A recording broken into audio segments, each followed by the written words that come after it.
about preposition. आज हम preposition के बारे में डिस्कस करेंगे. So what are prepositions? Prepositions क्या होती हैं? Prepositions are the position words. ये होते हैं position words. Okay? अभी किसकी position को describe करते हैं? इसके बारे में भी जानेंगे. They show the prepositions of nouns and pronouns. Nouns और pronouns की preposition को बताता है preposition. कि कोई भी चीज, कोई भी नाउन या कोई भी प्रोनाउन, मतलब कोई भी एनिमल, पर्सन, थिंग जो है ये कहाँ पर है, ठीक है, उसकी पोजीशन बताता है. ओके, तो इसमें जनरली लिखा 3 types of prepositions. The first one is preposition of place, second one is preposition of time, and last one is preposition of direction. Okay, so first of all we are going to discuss about preposition of place. Place को कैसे हम उसकी position बताते हैं कि कोई चीज कहाँ पर है. Okay, so for this we have on, in and at, जो हम जनरली सबसे ज्यादा यूज करते हैं. So let's start with on. On से स्टार्ट करते हैं. ऑन क्या होता है? जब भी कोई चीज किसी चीज के सरफेस पर होती है. For example, I have this chalk with me and one notebook with me. Okay, तो एक चॉक जो है, ये चॉक है, अगर इसको मैं नोटबुक के ऊपर रख देती हूँ तो ये नोटबुक का सरफेस है, ठीक है. तो इस नोटबुक के जो सरफेस पे अगर मैं इस चॉक को रखती हूँ तो यहाँ पे ये चॉक जो है इसके सरफेस को टच कर रहा है और इसके ऊपर है, तो the chalk is on the notebook, notebook के ऊपर है. Okay, some other examples are the cat is on the roof. roof क्या होता है? छत. तो cat कहाँ पर है? छत के ऊपर है. अब वो छत के ऊपर, उसके ऊपर टच कर रही होगी ना रूफ को, तो cat वो कहाँ है? छत पर है. Next example is the lamp is on the table. Lamp कहाँ पर है? टेबल के ऊपर है. लैम्प कहाँ पर है? टेबल के ऊपर पड़ा है. तो लैम्प, टेबल का जो सरफेस होगा वहां पर लैम्प जो है वो टच करेगा ना उसको, तो जब ये ऐसे उसके ऊपर जो लैम्प पड़ा है वो जो है टेबल के सरफेस को टच कर रहा है, तो यहाँ पर क्या हो जाएगा? ऑन लगेगा. One more example I have. There is a table and a capsicum. Okay, so table का सरफेस है ये. अब इस सरफेस के ऊपर अगर मैं कैप्सिकम रख देती हूँ तो मैं इसको क्या बोलूंगी? The capsicum is on the table. On the table, table के ऊपर है.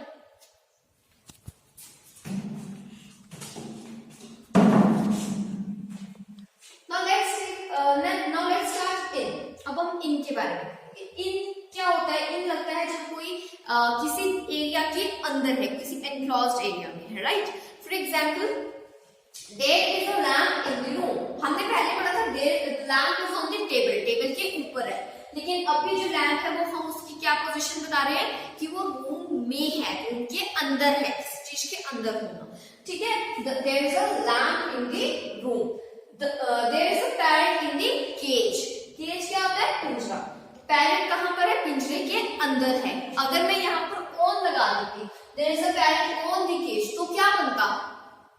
तो बनता कि जो पैरेट है वो केज पिंजरे के ऊपर है, पिंजरे के अंदर नहीं है. लेकिन मैंने यहाँ पर इन लगाया है तो यहाँ पर पैरेट क्या है? पिंजरे के अंदर है. Next we have at. At क्या होता है? जब किसी स्पेसिफिक एरिया के बारे में बात होती है. तो इसमें मैं एग्जाम्पल देती हूँ जिससे आपको एट और इन के बीच का डिफरेंस भी क्लियर होगा. तो एट होता है शी इज एट लाइब्रेरी, वह लाइब्रेरी में है. ठीक है, इन भी हो गया, she is in the library. अब दोनों में डिफरेंस क्या है? She is in the library, she is at the library. इन दोनों में डिफरेंस क्या है? इन लग रहा है तो आप बिल्डिंग के बारे में बात कर रहे हो कि वो जो बिल्डिंग है वो उसके अंदर है, she is in the library. और एट मीन्स लाइब्रेरी पर है, मतलब उसके दरवाजे पर भी हो सकती है, उसके अंदर भी हो सकती है. ठीक है, तो इसमें आगे कुछ एग्जाम्पल्स है. The cat is standing at the door. Cat कहाँ पर खड़ी है? डोर पर खड़ी है. ठीक है, डोर के अंदर तो खड़ी नहीं हो सकती वो, तो इन तो लगेगा नहीं. तो मैंने क्या बोला? The cat is standing at the door. Cat कहाँ खड़ी है? कैट डोर के पास खड़ी है, डोर पर खड़ी है. ठीक है, she submitted her books at the reception area. अब उसने अपनी she submitted her books in school भी हो सकता है कि उसने अपनी बुक्स स्कूल में सबमिट करवाई. ठीक है। तो ये स्कूल में सबमिट कराई, स्कूल में कहाँ पर सबमिट करवाई, रिसेप्शन एरिया पे करवाई या अपने टीचर को सबमिट करवाई या कहाँ करवाई, क्लासरूम में जाके सबमिट करवाई, ये चीज क्लियर नहीं होता। लेकिन अगर मैं ऐड लगा देती हूँ तो मैं किसी स्पेसिफिक एरिया के बारे में बता रही हूँ कि स्कूल के रिसेप्शन एरिया पर उसने अपनी नोट सबमिट करवाई, ठीक है। तो ये बताता है, ऐड बताता है specific area. Now we will learn about preposition of time. अब हम preposition of time के बारे में पढ़ेंगे, okay? So again we have three prepositions here: in, on and at. Okay? First हम start करेंगे in से। in का use होता है अगर हमने किसी चीज का टाइम बताना हो। in use होता है जब आप किसी मंथ या ईयर, मतलब when you don't know about the particular date, ठीक है, आपको पर्टिकुलर डेट नहीं पता, आप मंथ और ईयर के थ्रू बता रहे हो, तो जब भी कोई मंथ होगा या कोई ईयर होगा तो आप उससे पहले इन लगाएंगे, ओके। तो my grandfather was born in October 1950। So October is the month और 1950 जो है वो ईयर बता रहा है, लेकिन I don't know about the exact date, मुझे एग्जैक्ट डेट नहीं पता, तो मैंने यहाँ पर लिख दिया in अक्टूबर 1950। अगर मैं यहाँ पर अक्टूबर भी खाली होता, my grandfather was born in अक्टूबर, तो अक्टूबर में हुए थे, ठीक है। मेरे ग्रैंडफादर कब बॉर्न हुए थे? अक्टूबर में हुए थे। So again I don't know about the specific date, मुझे एग्जैक्ट डेट नहीं पता, तो मैंने इन अक्टूबर लिख दिया। अगर मुझे मंथ भी नहीं पता तो मैंने लिख दिया my grandfather was born in 1950, तो भी करेक्ट है कि मेरे ग्रैंडफादर 1950 में हुए थे। 1950 में किसी भी डेट पर हो सकते हैं वो, ठीक है। तो ये उनकी कोई भी बर्थ डेट हो सकती है उसमें से। तो जब आपको स्पेसिफिक डेट नहीं पता, आपको सिर्फ ईयर पता है या फिर आपको सिर्फ मंथ पता है या दोनों पता है, इस केस में आप इन लगाएंगे। सेकेंड, जब कोई सीजन के बारे में बात हो रही है, ठीक है, समर, विंटर, ऑटम, स्प्रिंग, ये सीजन्स होते हैं, तो इन सीजन के बारे में जब आप बता रहे हैं तो भी आप क्या यूज करते हैं? In, okay. Farmers pick cherries in summer, okay. Farmers जो है कब चेरीज को पिक करते हैं, कब वहां से लेते हैं? इन समर्स, ठीक है। In winters, in spring season और in rainy season, in autumn season, okay. और भी कुछ यूज होते हैं इनके जब आप किसी डिकेड के बारे में बात कर रहे हैं। डिकेड क्या होता है? डिकेड होता है, डिकेड, DECADE, डिकेड होता है 10 इयर्स के टाइम पीरियड को हम डिकेड कहते हैं, ठीक है। इन अ डिकेड, ठीक है, डिकेड में, ठीक है।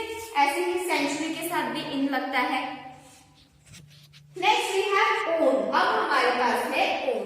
तो ऑन के क्या यूजेस हैं? ऑन जब हमें डेट नहीं पता तो हम इन लगा देते हैं मंथ और ईयर के साथ, लेकिन अगर हमें डेट पता है, डे पता है एग्जैक्ट, तो हम क्या लगाते हैं? On, okay. इस केस में हम लगाएंगे ऑन जब आपको स्पेसिफिक डे या आप डेट मेंशन कर रहे हो तो। For example, independence day is celebrated on 15 August every year.